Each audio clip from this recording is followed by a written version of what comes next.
तो चलिए दोस्तों, अब हम लोग एलिफेंट रिजर्व्स इन इंडिया को पढ़ लेते हैं। दोस्तों, एलिफेंट रिजर्व से पढ़ने से पहले आप थोड़ा एलिफेंट के बारे में यहाँ पे जान लो। दो तरीके के एलिफेंट आपको देखने को मिलेंगे मेनली ब्रॉडली। एक है अफ्रीकन और एक है अपना इंडियन। ठीक है। इंडियन अपना 60 साल जीता है, अफ्रीकन 70 साल जीता है। ये अफ्रीकन वाला थोड़ा सा बड़ा भी होता है, अपना थोड़ा सा छोटा होता है। ठीक है। अब ये समझो IUCN के बारे में, international union of conservation of nature. ये बताती है जो किस तरीके, क्या कंजर्वेशन का स्टेटस क्या है। क्या ये लीस्ट कंसर्न है या फिर ये विलुप्त ही हो चुका है। लीस्ट कंसर्न मतलब कोई उतनी चिंता की बात नहीं है नंबर है। एक्सटिंक्ट का मतलब जो विलुप्त ही हो चुका है, और बाकी सब इसी बीच में फॉल करते हैं। ठीक है। तो हमारा जो एलिफेंट है वो इंडेंजर्ड कैटेगरी में आता है। ठीक है। और ये जो आपको अफ्रीका वाला है वो हम लोग से थोड़ा सा बेटर कंडीशन में है, और ये वल्नरेबल कैटेगरी में आता है, हालांकि दोनों थ्रेटेंड में ही है। ठीक है। पहली बात ये होगी। दूसरी चीज आप ये समझो, जो देखो दोनों के साइंटिफिक नेम देखो, एक है एलिफेस मैक्सिमस इंडिकस और दूसरा है लॉक्सोडोंटा अफ्रीकाना। नाम में दोनों में चेंज दिख गया आपको। इसका मतलब ये हुआ जो दोनों अलग है। ठीक है।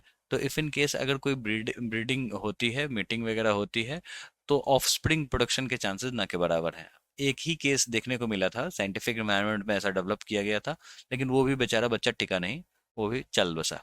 ठीक है। तो समझो दोनों अलग हैं। ये अलग है मतलब इंडियन अफ्रीकन अलग है। और इंडियन का यहाँ पे अगर देखो एक और वर्जन है यहाँ पे, ये बोर्नियन है, श्रीलंकन एलिफेंट है, ये सुमात्रा एलिफेंट है। ये सारे एक कैटेगरी में है। और ये जो आपको ये दो दिख रहे हैं, एक है सवाना का, एक है फॉरेस्ट का, अफ्रीका का।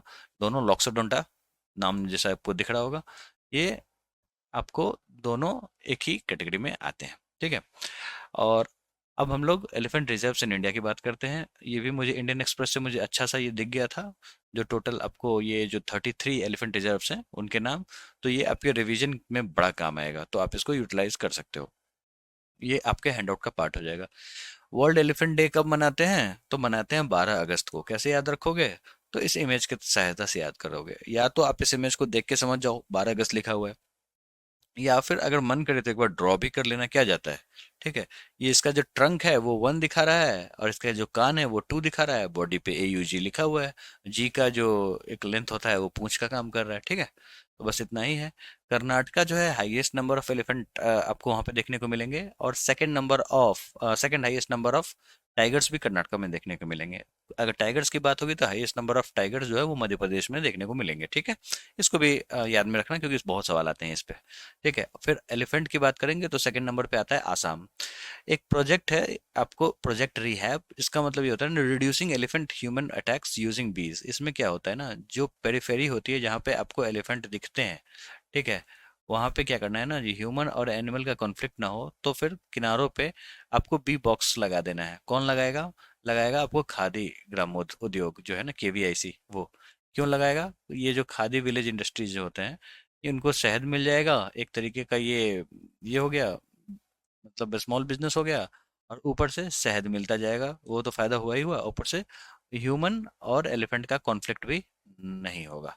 तो अच्छा यूनिक कॉन्सेप्ट है जिसका नाम है प्रोजेक्ट रिहैब, और ये सवाल आते हैं तो आप इसको दिमाग में रखना। और ये क्या आपको किसके थ्रू लग रहा है? MOEF का कोई स्कीम है? मतलब कहने का, ministry of environment and forest and climate change का कोई स्कीम है? बिल्कुल नहीं। ये नेशनल हनी मिशन के थ्रू एक तरीके से किया जा रहा है। ये पायलट पायलट प्रोजेक्ट है। पायलट प्रोजेक्ट का मतलब हुआ जो नया नया प्रोजेक्ट होता है ना, उसको पायलट प्रोजेक्ट कहते हैं।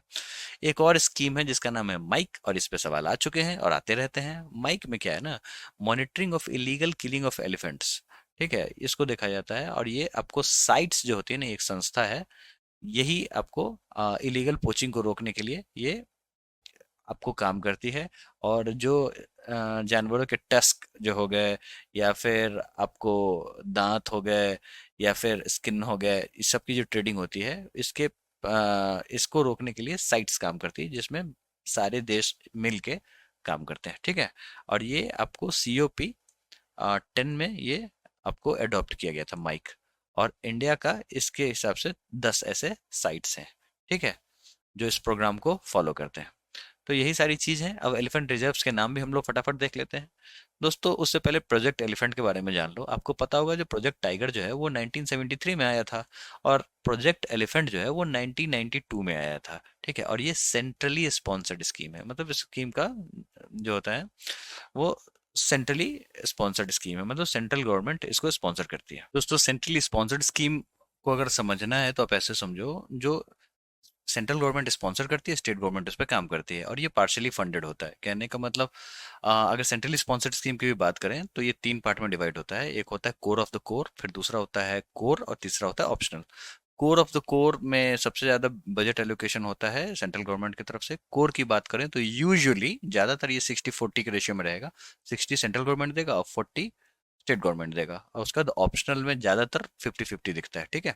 तो सेंट्रली स्पॉन्सर्ड स्कीम का मतलब यही होता है, समझे। तो ये मत समझना जो स्टेट गवर्नमेंट पैसा नहीं देती है, स्टेट गवर्नमेंट भी पैसा इसमें देती है। और वैसे भी आपको पता है जो वाइल्ड लाइफ आपको कंकरेंट लिस्ट का पार्ट है, तो ये सारी चीजें हैं, जब हम लोग स्कीम्स में पढ़ेंगे तो बहुत बेहतर से समझेंगे। हाँ, एक सेंट्रल सेक्टर स्कीम होता है, that is fully funded by central government, and वो उसका इम्प्लीमेंटेशन बॉडी भी सेंट्रल गवर्नमेंट ही होती है, ठीक है, सेंट्रल सेक्टर स्कीम की। लेकिन सेंट्रली स्पॉन्सर्ड मींस आपको सेंट्रल इसको स्पॉन्सर करती है, ठीक है। ठीक है, तो ये तो बाकी हम स्कीम्स को देखेंगे तो बड़े अच्छे से पढ़ेंगे। चलिए आगे बढ़ते हैं। क्यों प्रोजेक्ट एलिफेंट आया गया? मैन एनिमल कॉन्फ्लिक्ट को हटाने के लिए, ठीक है, और जो कैप्टिव एलिफेंट्स हैं उनके वेलफेयर के लिए। और एलिफेंट सेंसस भी होता है जो कि 5 साल पे होता है, और ये प्रोजेक्ट एलिफेंट के अंदर ही होता है, ठीक है। एलिफेंट कॉरिडोर्स की बात कर देते हैं। देखो ऐसा है ना, हर साल बहुत सारे एलिफेंट मारे जाते हैं। इसलिए मारे जाते हैं ना, कभी रेल से कट जाएंगे, कभी सड़कों से दुर्घटना हो जाएगी, तो उन सबको बचने के लिए ना अब स्कीम्स ऐसी बनती हैं जो एलिफेंट कॉरिडोर्स को ध्यान में रख के बने।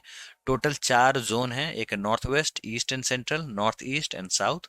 और इसमें टोटल अभी तक 2023 की रिपोर्ट के हिसाब से 150 कॉरिडोर आइडेंटिफाई हुए हैं, ठीक है। और ये आपको 2010 से 40% इंक्रीमेंट इसको देखने को मिलता है, ठीक है। और रीजनल डिस्ट्रीब्यूशन की बात करें तो वेस्ट बंगाल जो है वो सबसे ज़्यादा है, और नॉर्थ इंडिया जो है वो सबसे कम है, ठीक है। और अपना जो साउथ इंडिया है उसमें ठीक ठाक नंबर है, जो आप यहाँ पे देख सकते हो। यहाँ पे आपको सारी चीज़ें मेंशन हो जाएंगी, ठीक है। तो ये ज़्यादा तो इसमें पढ़ना है नहीं।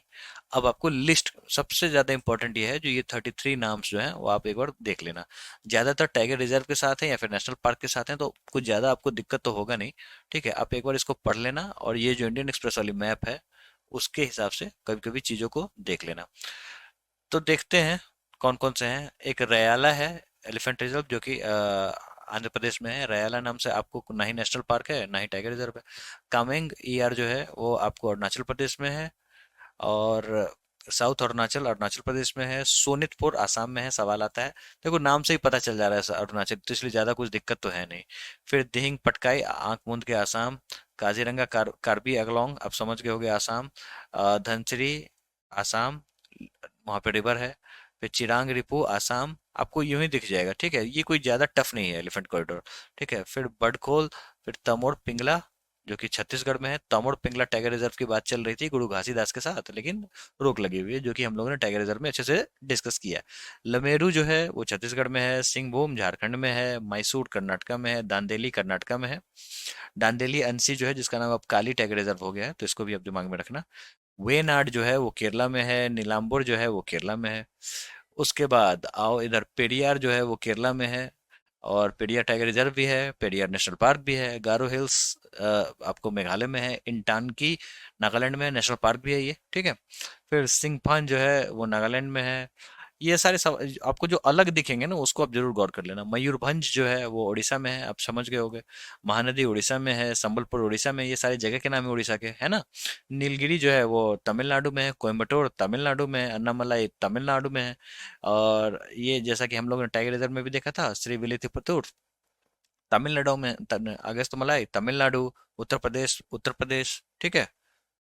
उसके बाद तेराई उत्तर प्रदेश, और शिवालिक उत्तराखंड, और मयूर झरना वेस्ट बंगाल, और ईस्टर्न दुआर्स वेस्ट बंगाल, यही है, ठीक है।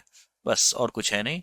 और एक इवेंट हुआ था, गजोत्सव जो था वो 2023 में आसाम में मनाया गया था। कहाँ पे? तो काजीरंगा नेशनल पार्क में, ठीक है। किस लिए? तो 30 साल हुए थे प्रोजेक्ट एलिफेंट के, उसको सेलिब्रेट करने के लिए ऐसा किया गया था, ठीक है।